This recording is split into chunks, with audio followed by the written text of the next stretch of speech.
Hey y'all, Tiffany Gladney here with your weekly legislative update. This week, y'all, it felt like a really amazing birthday.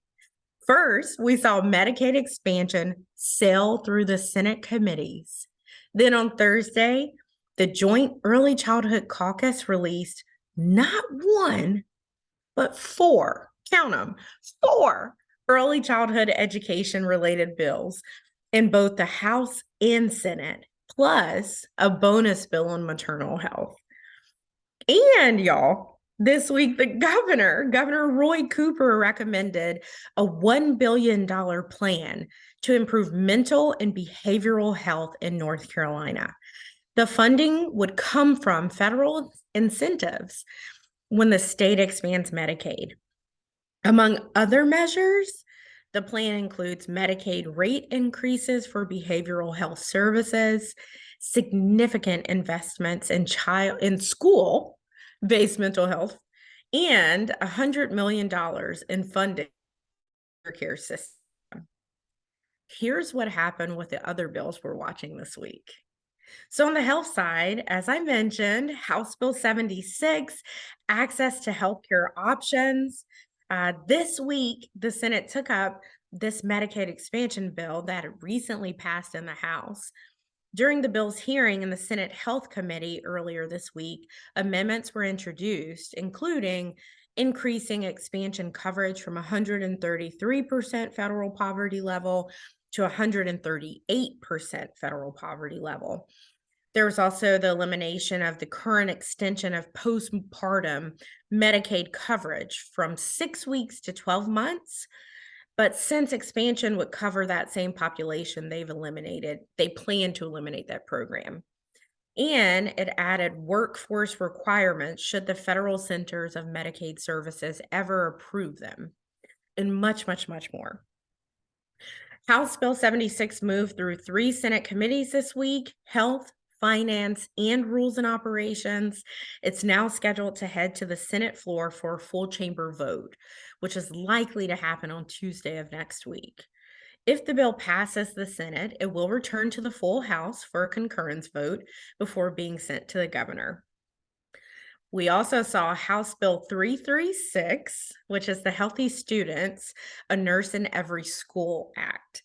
This bipartisan bill was filed late yesterday in the House, and it seeks to ensure that every public school has a school nurse. House Bill 336 also has an appropriation amount of $100 million recurring. The bill awaits its first reading in committee assignments. A bill we've been tracking for a while now, Senate Bill 115, repurpose R.J. Blakely Center as a psychiatric hospital. This legislation is part of the larger mental health initiative announced earlier this year by the North Carolina Department of Health and Human Services to address the severe shortage of inpatient mental health care for children and youth. Led by Senate health chairs, the bill would transform the R.J. Blakely Alcohol Treatment Center into a 90-bed psychiatric hospital for children and adolescents. The bill exempts this change from certificate of need laws and passed the House March 8th and was sent to the governor's desk for his signature March 9th. We also saw Senate Bill 294. This bipartisan bill seeks to use Medicaid funds to address maternal health. The bill appropriates $2.8 million in recurring funds as a state match for the $5.5 million in federal funds. These funds would be used to cover doulas for Medicaid participants during pregnancy and after birth, and for group prenatal care.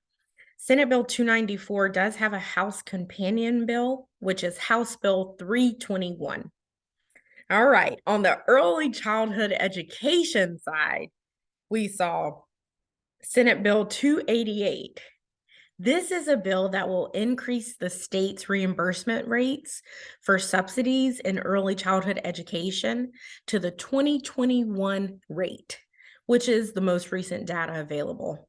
And it would enact future automatic increases to the subsidy rates when the new market rates become available. The bill is awaiting its first reading and committee assignments, and it does have a companion bill, which is House Bill 343. We also saw House Bill 342, which seeks to address the coming funding cliff in stabilization grants by extending compensation grants to childcare centers to supplement staff wages. The bill includes a non-recurring appropriation of $300 million, and it is awaiting its first reading and committee assignments, as well as its companion bill, Senate Bill 292. Then there's Senate Bill 293, the Tri-Share Child Care Pilot Funds. Legislation to create 3-year pilot project to implement the Tri-Share Child Care Program, which would create a public-private partnership to share the cost of childcare equally between employers, eligible employees, and the state. Senate Bill 293's companion bill is House Bill 322, and it too is awaiting its first reading and committee assignments. And on the child safety side, we saw House Bill 125, Safe Surrender Infants. This is the companion to Senate Bill 20, which has already passed the Senate. The bill includes language that addresses confidentiality, immunity, and duties of those in temporary custody of the surrendered infant. The bill is a priority of the Child Fatality Task Force and cleared all hurdles and unanimously passed the House Tuesday, March 7th, and is now headed to the Senate Rules and Operations Committee. Whew, that was a lot, right? But all good stuff. So remember, you can check our live bill tracker anytime to get updates on these and other bills we're monitoring. It's on our website, and it is also linked in the legislative update email. Thank you so much for what you do for kids and families. And as always, y'all, make it a great one.